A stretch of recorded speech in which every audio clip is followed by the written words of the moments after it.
Hello and welcome. My name is Dr. Farouk and I am joined by Brother Kareem. Assalamu alaikum, everyone.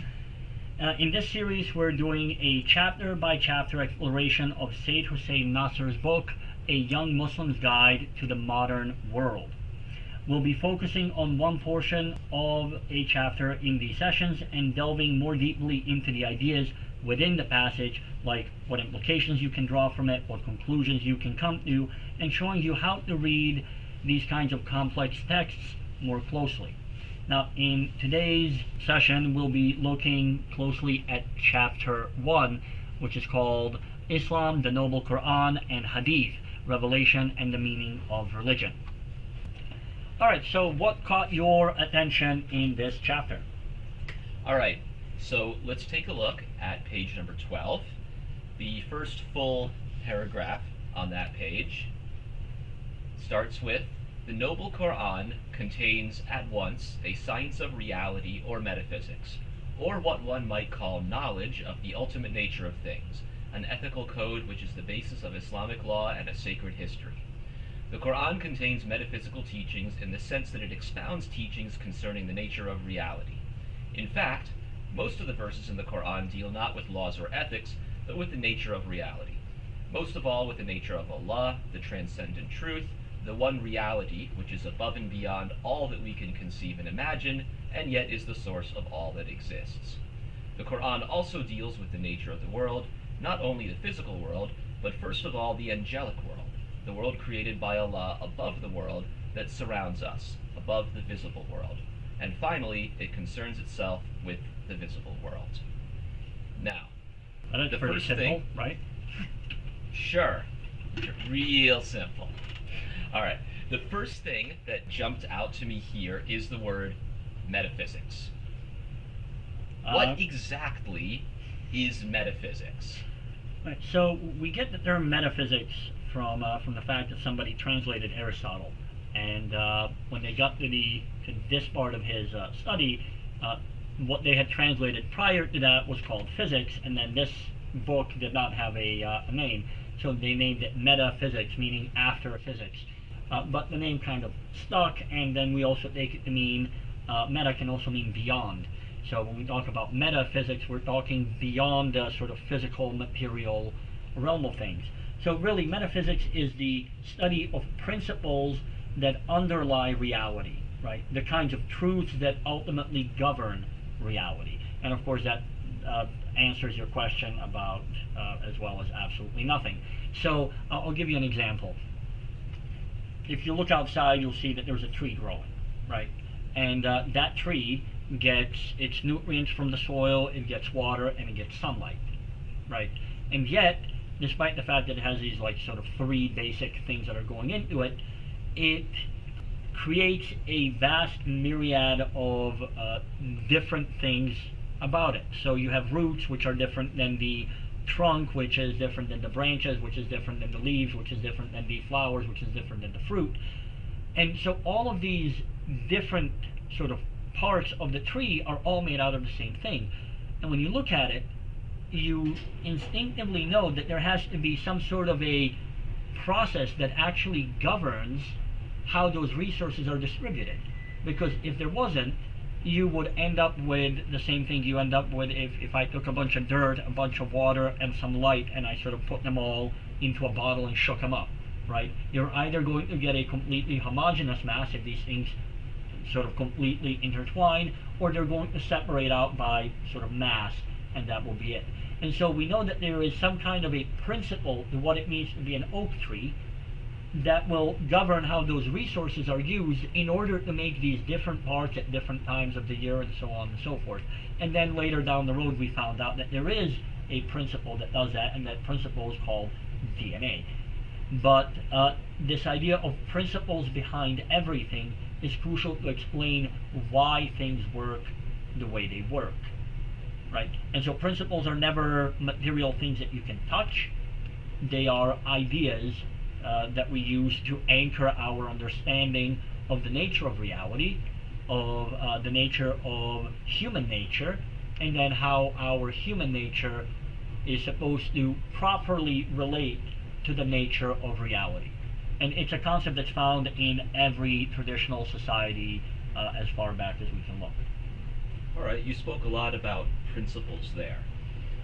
Doesn't this mean that metaphysics assumes that these principles are knowable? Uh, yes, yes. It assumes a couple of things. It assumes that the principles exist. It assumes that these principles are knowable, that they're orderly, that they can be known by us, so that we're the kinds of things that are capable of understanding these principles, and that these principles are, in a sense, universal. So if you understand one oak tree, you understand all oak trees, so on and so forth. And that seems like a lot of assumptions, right?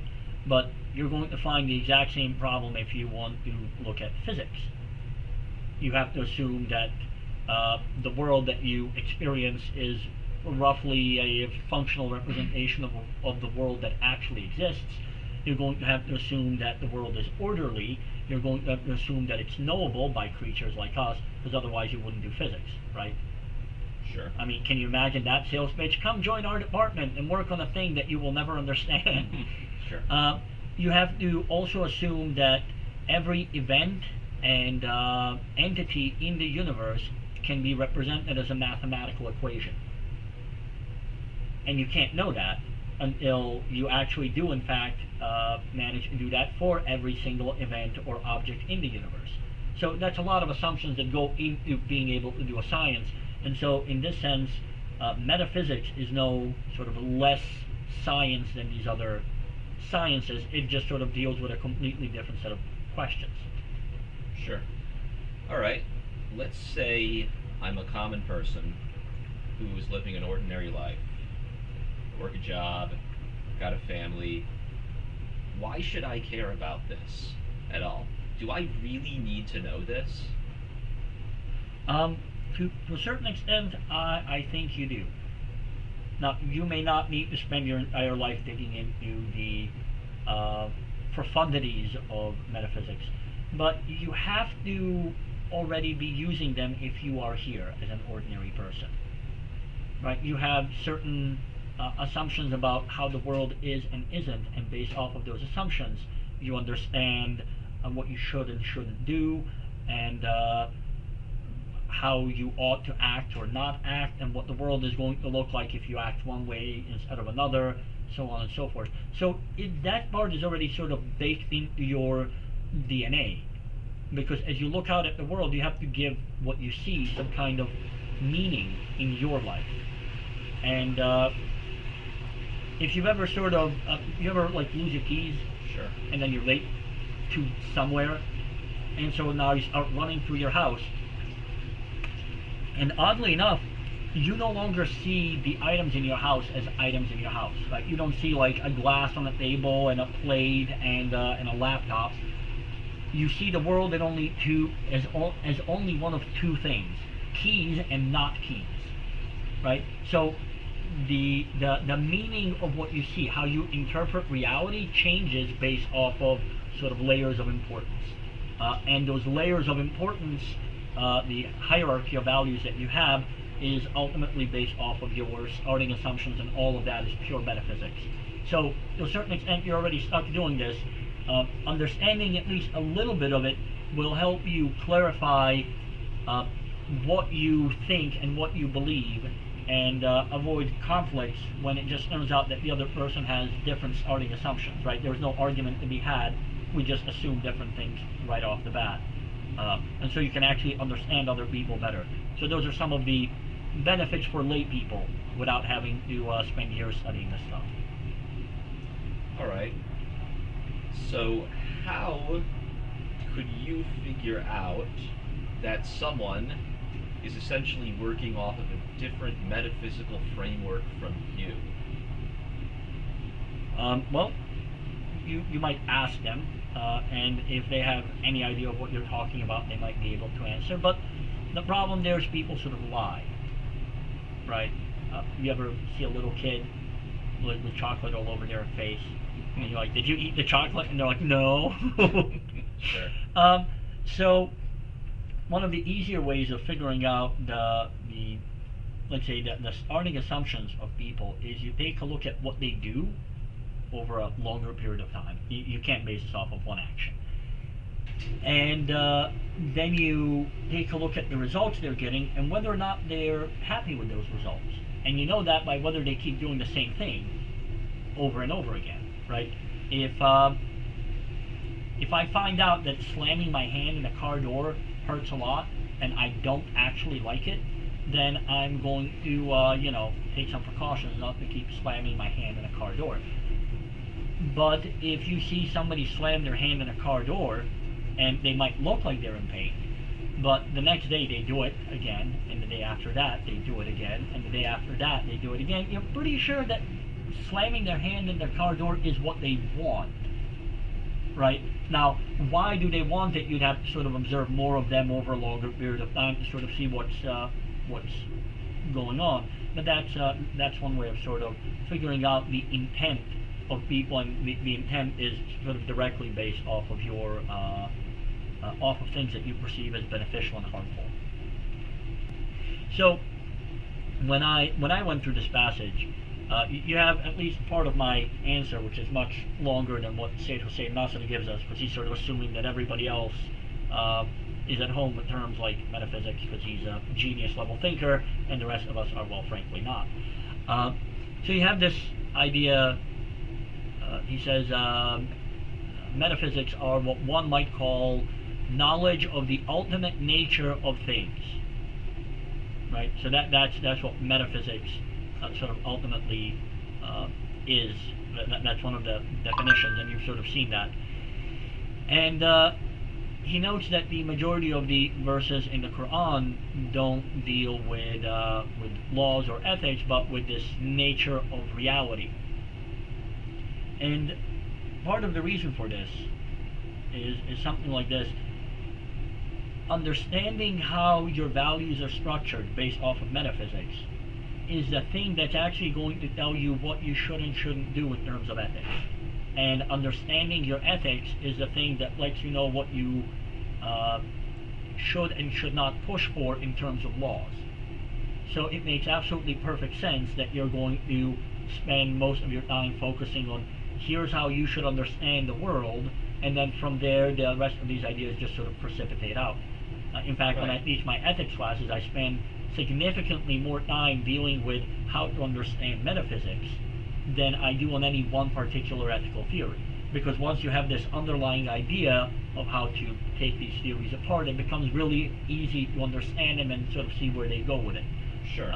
In other words, you have to accept that there is a certain order to the world, a certain nature of reality, before you can even get to the point where you're going to say, this is what I should and shouldn't do. Oh, right. Sort of. Right. So, yeah. Obviously, that's how you know to or not to do literally everything, including like if you're hungry, you eat, and if you're thirsty, you drink. Well, that goes off of an assumed value that you should follow what your body, that you should provide to your body that which your body tells you you need. Now, if you had a different set of values, for example, people that go on hunger strikes, then they don't take that, they get the same signal, right? The body goes like, I'm hungry, feed me. But they don't take that as an implication that they should go and get food, right? So you and they are getting the exact same signal, but you interpret it entirely differently.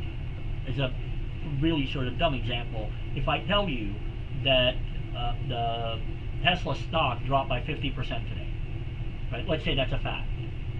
What that means entirely depends on the person who hears it. Sure. The fact is going to remain the same across the board. Sure. That is the concept of context. Right. So my personal financial context actually matters tremendously for how much I'm going to care about that and what I might do. If I do not have any Tesla stock and I do not care about Tesla or Elon Musk at all, it matters to me not the slightest bit. But on the other hand, if I have 20 shares of Tesla stock and that 50% drop in price means it went down $500 per share, I just lost 10 grand. Yeah, Now, exactly. let's say that I'm on the verge of retirement and I've invested heavily in Tesla. Now I'm in huge trouble. But on the other hand, let's say I just bought a few shares and I'm playing around. I don't really care if I make or lose money. It's all just a game to me. Then it probably doesn't matter so much. And if you short sold like 500 shares of Tesla stock yesterday, Which, by the way, is haram. fair enough. But if you had done it, then congratulations on your insane windfall. I mean, it's the meaning of the fact is never in the fact. It's always in your interpretation, and that interpretation is built off of your assumptions about the world, the way that you structure your values, and then your context on top of it. So yeah, that's the sort of underlying set of ideas. I don't think you can even argue that there is no, at least a subjective order to the world, because how are you going to function otherwise? Like what? How did you possibly decide to get out of bed this morning? I keep thinking of this in terms of like Newtonian physics. A body at rest remains at rest unless acted upon by an outside force. So you were at rest. What got you to move? Now you might say, well, I have a job, okay, but if you didn't care about having that job, if you didn't care if you got fired, you would have stayed in bed. So you had to order your values, like literally just to get out of bed in the morning. You have to have an order to the world that at least you personally believe in. Now, whether or not you think that there is a universal order to the world that then applies to everybody alike is a separate issue. Obviously, Islam is arguing that there is such an order to the world. In fact, that's what the Quran is trying to explain, and I guess more about the Quran in the next session. But we'll get to that. The general idea is that you have this underlying order, which is then going to be driving more or less everything. Right. It's good that you mentioned the Quran there specifically, because there's actually a really good example of this in how the Quran was revealed. Right. The first surahs, in fact, basically the entire Meccan period there, the focus was on Tawheed, as Sayyid Hussein Nasr talks about here, issues that concern the nature of reality. When you actually got, or when the Prophet and the companions actually get to Medina, that's where you start getting more surahs and ayahs that are focused on what we think of as the rules. Right? Now, if you think of that practically, it doesn't make much sense to tell someone the rules first if they have no particular reason to do the rules. There's no motivation behind it. You have to give them the motivation first. You have to give them the reason why you must do these things. It's like if you were to try to give someone dawah, you wouldn't start with, all right, stop eating pork and drinking alcohol. Do those things, pray 5 times a day, and you're on the path to becoming a Muslim. You got to start with Allah is one. Right? So first off, there is a God. God is one, not some of the other religions' idea of God, right? Like Christianity. And then you get to subjects like, we must worship God, right? We have obligations because God is our creator. And then you can get into even more specifics. And people say, all right, how? How do you worship God? Okay, now we'll get into the rules. Right, so that's the difference between why questions and how questions. Generally speaking, we're very good at answering how questions because they're not all that difficult to figure out. Everybody knows how to lose weight and get in shape, right? Take in less calories than you put out, and go to the gym and lift heavy objects, right? Pretty simple. There's nobody who, whether they want to lose weight or not, whether they want to get in shape or not, there's nobody who doesn't sort of understand that if you are part of the sort of, I don't know, unless you're like in the jungles of Amazon and have never seen civilization kind of thing. But the question isn't how do I lose weight, it's why do I lose weight, and that's where all the pertinent difference actually occurs. Are you actually going to go to the gym? Are you actually going to watch what you eat? Are you going to do that over some long enough period of time to actually see results? That's not based on how do I lose weight, because we all know that. The question is the motivation behind it. Do I actually want to lose weight, or do I think it would be cool if I lost weight, but I am unwilling to do anything about it? Now, the 400-pound dude sitting in his underwear, covered in Cheeto dust in his mom's basement, that dude knows how to lose weight just as well as The Rock does, right? But the difference between the two of them is that motivation, right? The Rock has a why that he's actually following. The Cheeto guy doesn't, right? His why is actually much more oriented towards the things that he is doing, right? And that's why he does the things that he does, right? So it's all about that ultimate understanding of, like, why should you do things? You know how to do plenty of things that you have never done and never plan on doing, right? But it's all the things that you do end up doing, you actually ultimately believe in somewhere, right? And you have a good reason why you do them. By the way, I think for any viewers that aren't on the idea of Dawa, I can tell you how to play cricket, but unless you're into playing cricket, that information is going to go in one ear and out the other, and there it is, right? They're missing the why. So, what we can take from that regarding the Quran is that the first goal of the Quran, and the first thing that Muslims should take away from it then, is that Allah is giving us the why here. Agreed. Then we can get to the how. Alright, let's move on. The sentence, in fact, most of the verses in the Quran deal not with laws or ethics, but with the nature of reality. Most of all with the nature of Allah, the transcendent truth, the one reality which is above and beyond all that we can conceive and imagine, and yet is the source of all that exists. So a few things stand out to me here. I see words like transcendent, above and beyond all that we can conceive and imagine. So this idea of Allah as transcending our world is one of the things that stands out here. Alright, I just want to literally make sure I pull up the etymology of the word before I open my mouth about it. Which word? Transcend? Yes. Yeah. I was literally going to ask what you next. Like, can you just briefly explain what transcendent means? So, from a philosophical standpoint, it means to elevate beyond the whatever the sort of topic is at hand. So, if we're talking about the material world, something that transcends the material limitations would be something, let's say, like ideas, right? They are part of what we, the material beings, talk about, but they themselves are not actually bound by the, say, material laws of the universe, right? So the gravity, which is a universal law, has no impact on your ideas, right? So Sure. Your ideas transcend the limitations. They go beyond the limitations.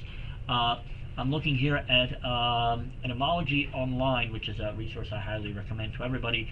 What they have here is from the mid-14th century. It comes from the sense of to escape inclusion in or to lie beyond the scope of something. And it comes from the Latin transcendere, to climb over or beyond, to surmount, to overstep. So the general idea of moving beyond the thing that you're otherwise mired in for that purpose. So when we talk about Allah as being transcendent, what we're actually talking about is all the ideas that we have are sort of these let's call them material plane ideas. And by definition, since God is not of the material plane, He's of, I mean, if you create a thing, you can't be part of it, right? You existed before it existed, so you're not stuck in it. So the idea of God being transcendent is that He's not actually part of the reality that we see. He's above it. He's beyond it. And since we conceive of God with our intellect, we can only sort of conceive of some part of Him, while the rest of Him, the sort of reality of God, is ultimately beyond our conceptual grasp. at least in its entirety, right? So you can understand some part of it, you can't understand all parts of it. Maybe the way that we understand the idea of infinity, right? You can understand it as a concept, but you can't imagine infinity. Sure. Because whatever you imagine, you're imagining it wrong. Sure. Right. Yeah. So in the same way, we have God as a concept that we can sort of technically wrap our heads around, but the meaning of that concept is far greater than anything you can actually manage, and thus transcendent. Right. The final ayah of Surah Ikhlas. Qul huwallahu ahad. Right. Allahu samad. Lam yalid wa lam yulad wa lam yakul lahu kufuwan ahad. The last ayah there loosely translates as, and he is like nothing else. I think I saw, was it Suhaib Webb or maybe Numan Ali Khan, somebody went through that, and they actually had a sort of correction for the standard translation. It was something like, what it actually says is along the lines of, there is nothing which is in any way, shape, or form comparable to him at all. And so that's the sort of idea of however you imagine God, air quotes around the word imagine there, you're doing it wrong. Because all your frames of reference are ultimately wrong. You're stuck Sure. down here.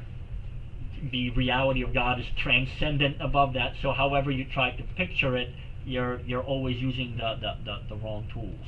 Mm-hmm. Now this implies that when you run into, say, an atheist who talks about, the sky god kind of thing, right? The man in the sky, that completely misses the point then. Oh God, so terribly, and I hear this quite often from students that say things like, I don't believe in some old white bearded dude in the sky cares about what I do, and fact of the matter is, like, the only places where I can find old bearded dude sitting on a cloud idea is Norse mythology and Greek mythology. There's nothing in Christianity that suggests it. There's nothing in Judaism that suggests it. There's nothing in any major religion that's ever suggested it. But we do have depictions, right? That once artists take some sort of a license, because if you want to, if you take a look at the Sistine Chapel, you have the sort of the act of creation moment, and the idea of God as both a he, which is technically not a possibility.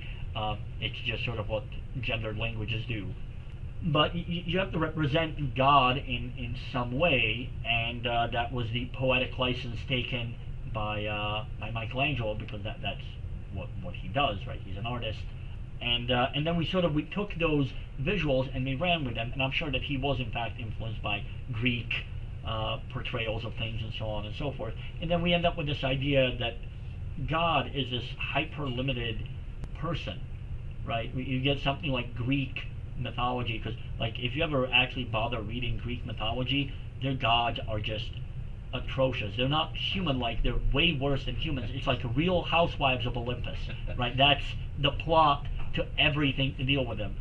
And then we tend to improperly extrapolate that from the Greeks into religion in general, which makes no sense, especially when you get to things like Taoism and Buddhism, which literally don't have God as an embodied concept at all. So to try to take this and sort of throw it out at religion as such is an incoherent move at best.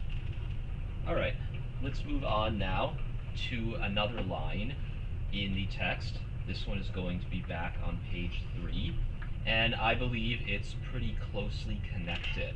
Now, page 3 is actually the first page of chapter 1. It's going to be down at the bottom of the page. This is why the Islamic religion always uses the term ad-din as embracing all the facets of human life, leaving nothing outside its dominion. In the traditional Islamic perspective, there is nothing secular, nothing outside the realm that is governed by the religion ordained by Allah. It's definitely one of those densely packed pieces. So what stood out to you within that passage? Well, let's connect this back to what we were just talking about regarding metaphysics. I was going to say So- Zeus, but okay. Islam has clearly a metaphysic, a set of principles about what is the nature of reality. Now, the word deen here, as Sayyid Hussein Nasr mentions, embraces all facets of human life, leaving nothing outside its dominion. So it sounds to me then like these ideas are closely connected. Yeah, I mean, I'd say so. How do they seem connected to you? Well, in the, I guess you would say the Western metaphysic, I think it would actually be wrong to say that there's only one. I mean, especially if you look at the way that our society functions today. We seem to be reaching the point now where we've got at least two groups of people, at least in this country, who have completely different sets of values, different sets of ideas about what is right and wrong, even different realities. They look at the same event and they reach two opposite conclusions. And if you look at their writings on those, it's almost like they're not talking about the same fact, the same event anymore. It's like they've got their own separate ideas about what happened. There's the classic line from our president, at least our current president as of right now when this recording is happening, Donald Trump, his term fake news, right? That's a great one. Yeah, so what does fake news imply? First off, obviously there is news, right? The goal of news, its objective, is supposed to inform people. Now, we would then assume that the people who are investigating events, who are writing about them, we would call them journalists. Essentially, the people who write the news are not actually making the news. They are more just observing and telling us what it is that happened. However, if you bring in the concept of fake news, that implies that these people are not objective, neutral observers. Instead, they're making stuff up. They are essentially trying to tell people what happened, and by extension, what they should think about it, in all likelihood because they have some kind of an agenda. Right? The assumption would not be, oh, they just made a mistake. Right? It's natural for human beings to make mistakes. Right? Two people see a car crash, but maybe they saw it from different angles, so they end up giving a slightly different version to the police officer of what happened. However, fake news implies that they saw it, but because they had a certain agenda, they're going to tell you something different anyway. Right, so I think the phrasing there is actually really interesting. Fake as instead of false, right? You can end up with a false piece of news as a journalist with absolutely best intentions, because you ended up with a bad source, or you only got partial information when you thought you had complete information, and so it turns out that the thing that you reported as true, as news, ended up being false in the sort of final analysis. But to be fake has this implication of fabrication, right? You have to work on creating it. So it's not there by accident, it's there by design. And oddly enough, right, news is supposed to be sort of facts as being reported. So if you have a fabrication of facts, thus you end up with alternative facts, as in alternative from what actually happened. Of course, the problem is if you have wildly different starting assumptions, if your metaphysical outlooks are wildly different, of course you're going to end up sort of pitching your side in a completely different way. I mean, just imagine what it would look like, what that hypothetical retiree would write on his financial blog the day that it turns out that Tesla shares drop by 50%. He would be talking about a tragedy and the need for whatever investigation as to whether or not this really happened legitimately, or if it was done by a third party, and that somebody needs to intervene or whatever, as opposed to a guy that for some reason last week was advocating for short selling the stock, who would be there parading, talking about how he's the greatest. The facts don't necessarily change. I think you will rarely find people actually fabricating from whole cloth the story, but what they're going to do is they're going to leave out really, really critical parts, and in a way that will feed directly into their agenda. Sure. Right. And this is a concept that we will undoubtedly keep coming back to again and again throughout this series, which is the importance of context. Yeah. No context, no anything. All right. Let's bring it back a little bit to Islamic metaphysics and how that's connected to this passage. There is a common principle in Western thought that most Americans, maybe not every single American, but most Americans hold, which is the idea of freedoms, specifically things like freedom of speech, freedom of religion, these kinds of ideas. Let's take one of these. All right, so we have a principle that is held by pretty much all Americans, whether they realize it or not, which is the idea that when it comes to economics, when it comes to making money, outside of a few laws that we've passed, you can do pretty much whatever you want in order to make money, right? We were just talking about the stock market earlier. Short selling, for example. Yep. Trading on futures, which is the idea. Straight up gambling. Yeah. Trading on futures is the idea that I'm essentially going to gamble on what the future price of a particular good or a commodity is. And if I get it right, let's say that I'm gambling the price is going to go up, I'm going to end up making a lot of money off of that. But if I'm wrong and the price goes down, I lose money off of that. Now, there are specific hadith prohibiting many of these kinds of practices. And a number of ayat too, yes. Sure. So, if something like this happens, like let's say a non-Muslim friend came to me and said, I just made a whole bunch of money trading on futures, short selling, these types of things. He is going to have one reaction to that. I am going to have a different reaction. If I tell him, I think this is kind of a bad idea. Why are you doing this? It's basically the same thing as gambling. Well, he might first start off by telling me, so what? What's wrong about gambling? Yep. That's right? Problem one. Yeah.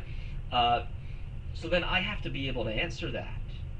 And if I tell him something like, well, my religion forbids it, he's going to say, what does that have to do with religion?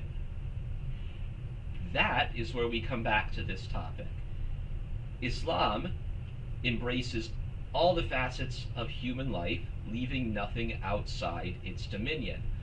So while it's common in the Christian and in the secular world to have this idea that there are separate spheres, I believe in Christianity they use the word profane to refer to the secular world. Yes.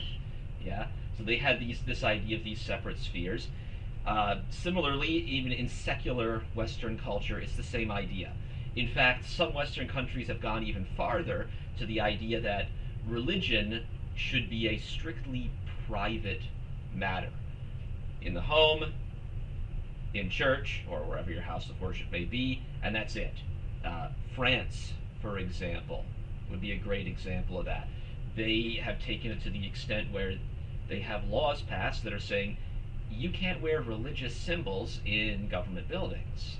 Which I personally think is hilarious, because if you look at Audrey Hepburn, in half her movies, she's wearing some sort of a scarf over her head. So how do you determine whether somebody's wearing a religious symbol or a piece of fashion? In particular, I'm thinking of a student who showed up to class, and she was wearing, I'm sure you've seen these things, it's called the Hand of Fatima. It's like this weird little thing. It looks like it's a very symmetrical hand here. I'll draw it for Brother Kareem, and then we will. I'll just put up a visual of that. Yeah, you guys can Google it. All right, it kind of looks like that. Okay. All right, and usually hangs this way. And so there's a hand of Fatima on a necklace, and and in the palm part for this particular student, there was one of those It's like an Illuminati Turkish, eye. like the protection against the evil eye thing. And I saw that, and I was like, okay, well, the hand of Fatima is most closely related to Shia Muslim sort of, let's say, mystical side of things, and that blue eye, you'll find that all over Turkey and Greece and places like that, and that sort of like old superstition kind of thing. And so I couldn't help myself. I asked her what exactly does that mean, and she was like, oh, it's just something I picked up from Forever 21. And I thought to myself, well, there you go. That's like two religious symbols in one, and she's wearing them as a fashion statement. So how exactly is France planning on, like, is there going to be some sort of a religious text? Like, if I feel like wearing a yarmulke just for funsies, am I allowed in a building? But then, like, if Ben Shapiro's like visiting France, and he's not allowed in the building because his yarmulke is religious, but mine isn't. Well, at that point in time, you're policing intent, and that's just all sorts of absolutely insane. But back to your example with how two different people are going to see this differently, and the sort of idea that in the West we have multiple spheres sort of interest, where the religious sphere and the, let's say, social sphere don't overlap, or at least not entirely. The sort of degree of separation depends on where you happen to be, right? Islam doesn't have that, and a big reason for that is precisely as Sayyid Hussein Nasr says in that section over there on metaphysics, that the Quran and Islam in general spends an inordinate amount of time talking about the sacred reality, the underlying nature of reality, which is and all of that is ultimately tied back to God.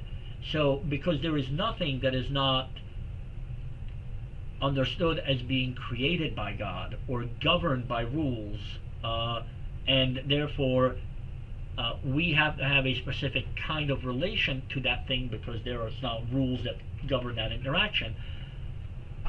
You get that, and so there is nothing that you could possibly do, including like deciding what cereal you're going to eat in the morning, that isn't in some way governed by some sort of a principle.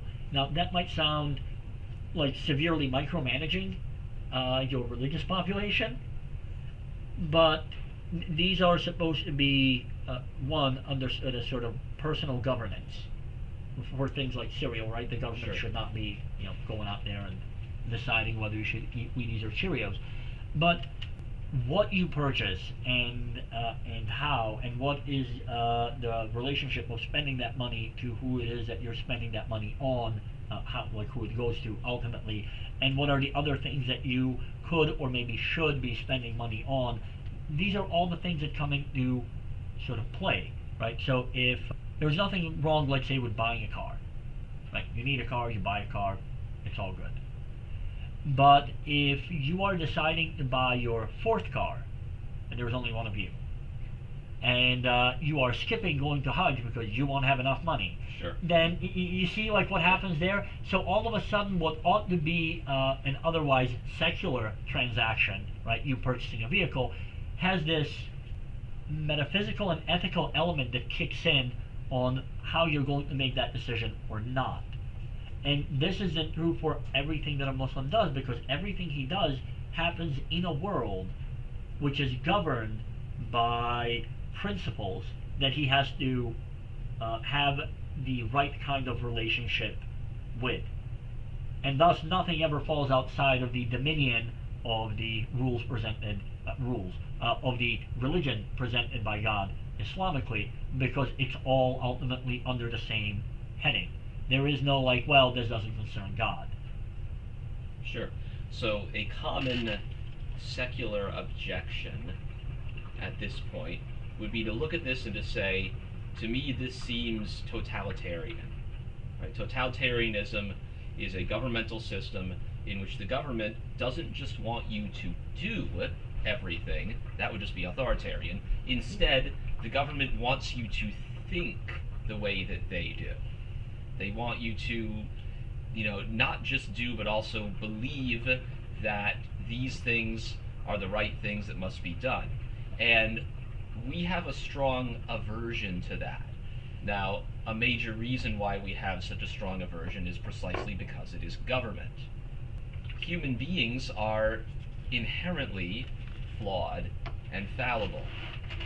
And the idea that they could create a system that would actually work, that would tell you everything that you would do, and that would be acceptable to everyone, is first off impossible, and second off, people have a certain moral revulsion to it. Now, well, they should. Right. Now, if this carries over to religion, you would then say, well, doesn't the same problem exist there? But the thing is, well, first off, Islam means submission, right? Submission to the will of God. So right off the bat, you started off by acknowledging the fact that your preference regarding everything, ultimately, is going to be subsumed under what you're told should be the case. Mm-hmm. So the stumbling block that a lot of people have at this point, whether they are secular people, whether they are lapsed Muslims, perhaps someone who's lost their way and is trying to find their way back, is going to be, why should I then accept that this book, the Quran, the Hadith of the Prophet ﷺ, that Islam is ultimately what is going to be, what's going to get me there, what's going to be the set of guidelines that it's basically what is worthy of worship, right? Why is it that Allah is worthy of worship? How do I know that this is the right way? That is so many questions all at once. One of the points I sort of want to touch on is this idea of accepting that authority, right? The sort of totalitarian authority, which is, not only should you do this, but this is how you should feel about it. So, and I'm sure we'll hit on this in later chapters, but this idea that how you get judged gets funny, because we are, I think it's just the standard part of being a human being is that you run around and you judge others left and right, and you assume the intentions of other people, and then you judge them on those intentions, and the whole thing snowballs pretty well. Right. Everyone loves to judge, but no one loves to be judged. Yeah, of course, right? Because everybody, from their perspective, is a saint, and then therefore everybody else must be Satan. But the general idea, Islamically, is something like this. Islam requires certain behaviors from people if you're going to call yourself a Muslim. Now, let's not worry about what happens to Muslims, like to non-Muslims in Muslim societies.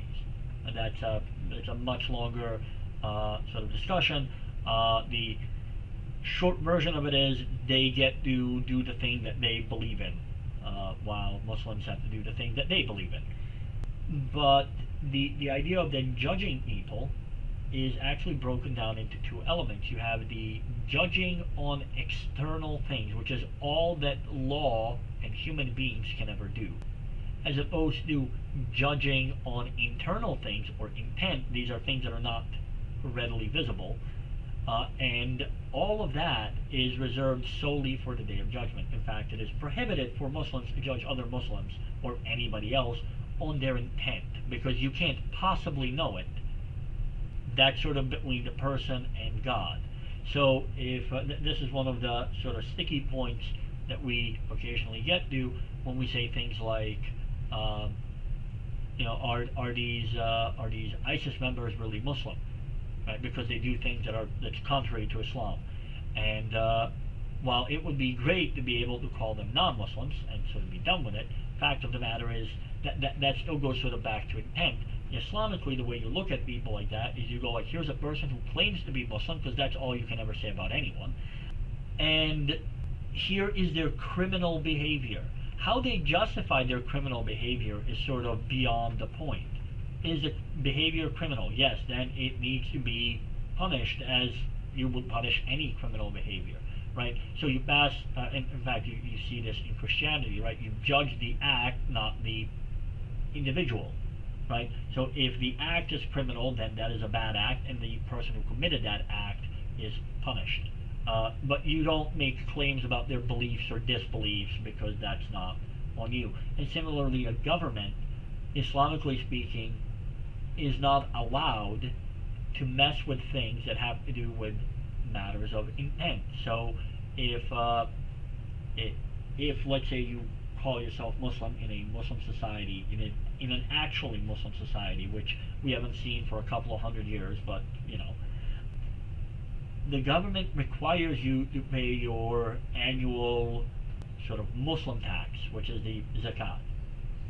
And the only part the government is allowed to care about is the math part, right? What are your holdings, and then what percent of that do you owe to the government, and that's the end of it. Whether you want to pay your zakat, or you don't want to pay your zakat, or you're really lying about being Muslim, or whatever it is, none of that is anybody's business but yours and God's. And so this idea that a state is supposed to enforce this on you is in many ways ultimately false. It's not their responsibility for what you believe or don't believe. It's their responsibility to police acts. And in many ways this actually sort of lines up with a lot of sort of, let's call them, classical Western ideas of governance and freedom.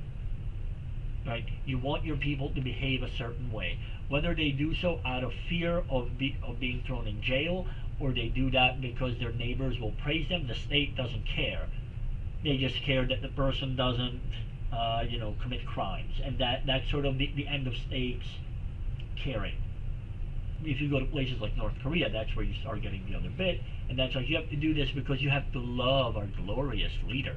And right there, like, if you're going to try to police how much somebody loves your glorious leader, you're going to be in trouble. Well, then what happens is you throw people in jail for failing to show sufficient grief at the death of the previous leader, as people are forced to engage in these performances of how much they are wailing when the previous leader, Kim Jong-il, died. Yeah. And obviously nobody supports that. But interestingly, when you actually start digging into things like in fact, you don't need to go beyond the Quran and Hadith if you learn how to read a little bit deeper. But if you want a really good book, Muhammad Assad's the Principle of Law and Governance in Islam, something like that. It's not a very long book, but it's sort of what a constitution of an Islamic country ought to look like. That was the project there, and he addresses a lot of these things. So, like, if you're actually into that, he's an amazing source. Primarily because he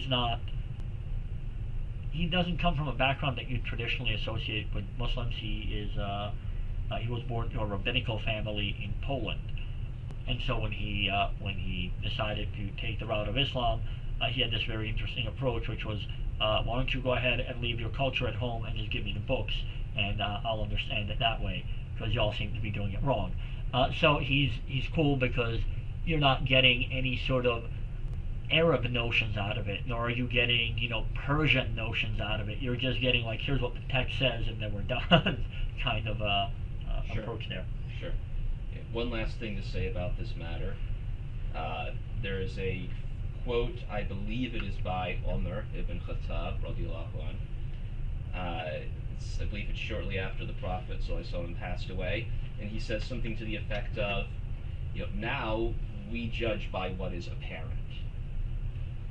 Now, that idea of judging by what is apparent instead of by intent, you have to remember it cuts both ways, right? We've been focusing on the side of not assuming the negative, right? But at the same time, you can't assume the positive if it isn't apparent. Like, for example, there's a recent incident of an actor who passed away, and you've got Muslims saying things like, well, you don't know, maybe he was actually secretly Muslim in his heart. Things like that. And yeah, that's ooh. right. That's the concern there. If you allow it on one side, it's going to end up happening on the other side as well. It's very important to not set precedents here. Yeah, that's yeesh. I haven't seen that. That is mightily worrisome. Yeah, it's the lead actor of Black Panther. Yeah. Chadwick Boseman. Yeah, no, I figured who you were talking about there, but I had not seen that. There were some major Muslim figures who had some very glowing things to say about him. And I mean, as long as you're keeping it within certain limits, right? If you say like he did this good thing, right? Yeah. That's great, but there has to be a limit here on these kinds of things. We judge by what is apparent. Now, I do have one last topic I want us to discuss before we wrap up for today. Yeah. And that is, again, looking back at this couple of sentences here on page 3 and the top of page 4, I find myself thinking, if I weren't Muslim, wouldn't I be asking this question, which is, why does it have to be everything? Right?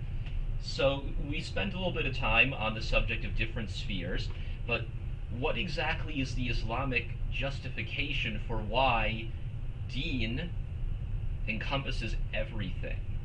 Why Islam has to encompass everything? So as far as I can sort of tell, and this is, I'm intentionally trying not to bring in any other theological ideas that the reader would not have encountered prior to reading this, right? Because otherwise it kind of feels like I'm cheating, Sure. right? And on top of that, I have to give you a much longer explanation because I got to bring you up to speed on all the other sources that I'm using to figure stuff out. So just looking at it from the lens of metaphysics, the starting assumption in Islam is that because there is a world that is created with intention by God, that places a certain kind of relationship which is right as opposed to a certain kind of relationship which is wrong that human beings have with all the rest of that world, right? And so what you find is that people don't normally complain if you say something like, the idea of killing people is governed by these rules. So like prohibition on murder, nobody ever goes like, why is there a prohibition on murder? Why is that in the purview of God and not my personal preference? But that's sort of the point. Whatever is not in the purview of God has to be then in the purview of your preference, because there's no third option. And if you say something like, well, the state says, well, the state isn't some magical entity, it's a bunch of people. It's the aggregation of people's preferences. Yeah. At least that is the democratic theory. Yes, well, we'll talk Let's about not how worry well about that works. Yeah. But the idea is, where do you think that your personal preference should be manifested over and above the purpose for why a thing exists, right? Which would then dictate the right and the wrong way to do things. So anytime you want to go like, but my preference is this, what you're saying is that that purpose, which that means that there is a right and wrong, is gone. So in what field would that possibly exist? And very importantly, why would it extend to those fields and no others? I haven't seen anybody argue a pro-rape point, right? Nobody goes like, well, you know, we have this rule here against extramarital sex, which by default that includes rape. And but you know, like, I just don't know if we should have this one, right? Nobody makes that argument, but people do make the argument like, well, you know, why is it that in finance you can't engage in usury at the very least? Like, well, how are you drawing the distinction between the two? ultimately you're drawing the distinction because at the moment you don't feel rapey, but you do feel like making boatloads of money, and you think that this is the way that you're going to do it. So in cases where your preference kicks in, you want to throw off the shackles of oppression, which are rules and regulations of behavior, but you want to keep them for all the things that you perceive as being your sort of immediate benefit. And that's hypocritical, to say the least. That to me, for example, is one way of looking at this, because nobody complains about the other things, but you have just as much reason to uphold the idea of those rules applying to anything as they would apply to anything else. And now you want to sort of arbitrarily throw them off of point A but not point B. I don't understand how you would do that. Like, what is the justification? So additionally, there is one more kind of point, and that is in any other sphere, right, or rather in any sphere, how exactly is it that we want to make decisions? You know, what is the alternative to making it in accordance to the rules of how things ought to be? So if you're making your decisions rationally, then you're making them in line with how you believe that they ought to be. The only other way that you can make decisions would be emotionally, which is then based on how you think things should be. And that can be a rather serious problem, because for one thing, how do we decide which sphere is it that your preference ought to take precedence over the rules and regulations of how the world is? And for another, what exactly does that mean? Doesn't that sort of necessarily mean that subpar decisions are being made because they're not in line with what the world is? And so, for sort of point one, do you decide that, okay, you know, these financial decisions don't need to be in line with teleology of the world, or do you decide that these laws about rape should not be made, or your behavior regarding rape should not be in line with the teleology of the world, right? And how do you know where to draw the line, and why would you draw the line anywhere? On the other end of things, anytime you're making a decision for emotional reasons, and to be clear, here we mean something like reasons that are emotional but are not buttressed by reason, they're not under the control of reason, then what's happening is you are making an irrational decision. So your options ultimately end up being something like, do you want to make rational decision, in which case everything's under the same telos, or do you want to make an irrational decision, in which case it's sort of all up in the air and the consequences are always rather dire? Do you have an idea there? Or is there another way to explain it? Because I might be sort of wedged into a particular perspective here. Sure. Well, I think that's definitely one aspect. But someone may still not be satisfied with that, because they might say, okay, so you demonstrated why, let's say for the sake of argument, the attempts in the West to separate the two are bad ideas. But that's still not necessarily a positive argument in favor of why Islam specifically and this way of doing things encompasses everything.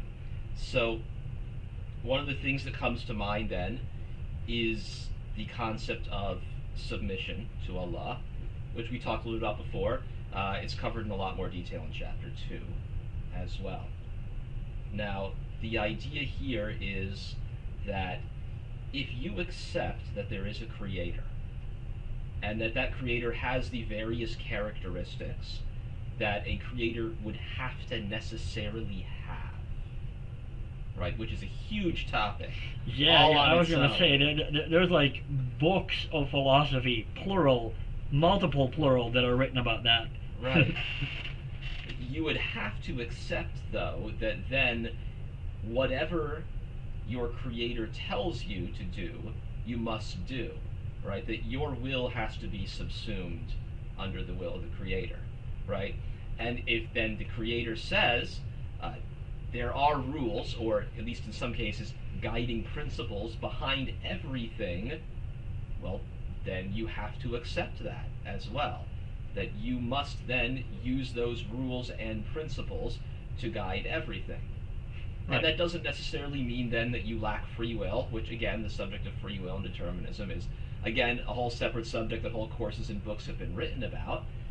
The short answer I'll just give you right now is you have enough free will to be held responsible for your actions. Yeah. How much you have beyond that, that's a separate topic completely, but you have enough. And so, looking at that to me can sort of be broken down into this. Either God is God, in which case what he tells you is the thing that you should do, or God is not God, in which case you shouldn't listen to anything that he says. Right. Or you're a deist. Right? You essentially believe there's a God who created the universe, who set everything into motion, and then disappeared, and left you to do whatever you wanted to do. Well, cool, but there either is a right way to engage with things, or there isn't. Right? If you have a right way, that means that the other ways are wrong ways. And so you would have to be the kind of deist who would also have to argue that there's no purpose to anything that got created before God decided to leave. And that's not a sort of common deistic position. In fact, when deism came around, the idea of natural law was still the overwhelming worldview, even in the West, even amongst atheists, or let's say nominal Christians in the West. The idea of a natural law, that nature in and of itself provides a set of rules and guidelines that then appropriately govern things, that was like accepted as a default position. It's not until like roughly 1850s that got switched around.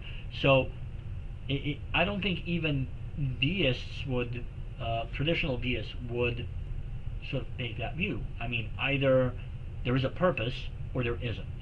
But if there is no purpose, or if there is no rules, or if your source of rules can be wrong on any one thing, then he can be wrong on all the things. And at that point, you no longer have a way of determining any of that other than your preference. And quite frankly, like looking through history of humanity, we are a terrible basis on which to establish what ought to be and what ought not be. Because we tend to think of all of these monstrosities that human beings have done as some sort of exception to the rule, when in fact, like, it's an ongoing thing, right? What the Mongols did as they raped, pillaged, and burnt like half a continent, the only thing that was new is the sort of quantity of it that they did. The tactics were not really new.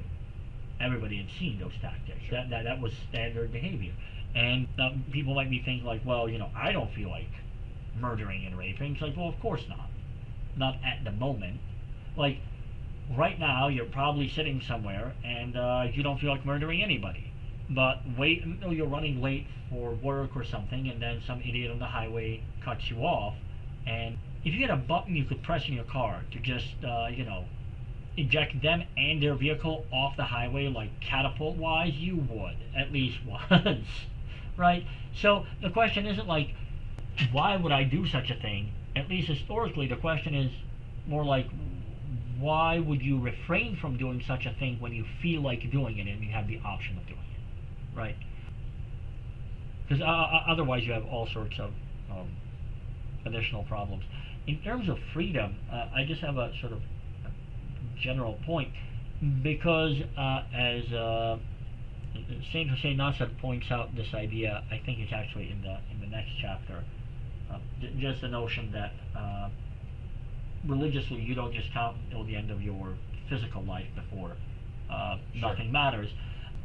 With that in mind, the rules that you're given have a sort of long-term outcome. And talking about being free to make mistakes,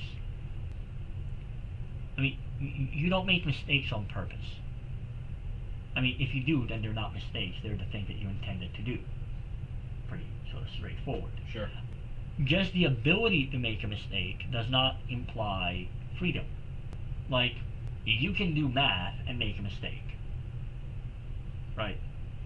The calculator, when it does math, cannot make a mistake, assuming you have a functional calculator. Sure. Right? Is the calculator more free than you? Are you more free in terms of math than the calculator? Like, no, you're just wrong. Right? That's a problem. You made a mistake. It's not a thing that you wanted to do. You have an outcome that you didn't intend.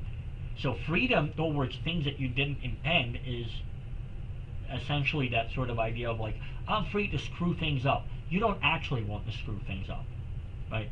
And the idea is like, if you could see the world from God's eye perspective and you could see the outcomes of your behaviors, you would never want to screw up. Right? The same way that when you get pulled over by a cop or something, you have some ideas of what actions are smart and which ones are not, and then you confine yourself to only the actions that get you the result you want. You wouldn't say that you're less free in the situation. You would just say that you are freely acting according to your actual interests, right? You're trying to get a certain outcome out of that interaction. So this idea of losing freedom because you're told what the right thing to do is just silly, because you always have the option of screwing it up, right? You're just as free as everybody else. The only difference is you actually know what to do in order to get out, assuming that you start off with the I believe this assumption. Does that sort of fit in? Sure. All right. Sounds great. We also got to get you to stop saying sure so often. All right. Well, you say a lot of very convincing things. All right, let's wrap things up for today. All right. All right. So thank you all for listening for however long you managed to make it through this. It is a little all over the place, but pay attention. I highly suggest you read the chapter, because otherwise, all the things we're talking about are only partial at best. So it really helps to get the rest of this. Well, actually, before you wrap up, you just said something right there about how it's all over the place. I think it's important to remember that good thought can be that way, right? So you don't have to sit there and construct an outline and then just stick rigidly to that outline of what you're going to talk about. Sometimes something that you say or something that someone else says is going to remind you of something else, or you're just going to have a moment of inspiration, and you don't want to constrain yourself from going off in that direction and exploring it more. Right, and especially when you're sort of dealing with this sort of direct one-on-one, we're here to engage in a conversation sort of setup. If you're writing a paper, you better have an outline and follow it, because otherwise, problems. Alright, so that about wraps it up. If you have questions or comments, you can leave them in the comment section below, or shoot us an email, and we'll get back to you. Alright, take care.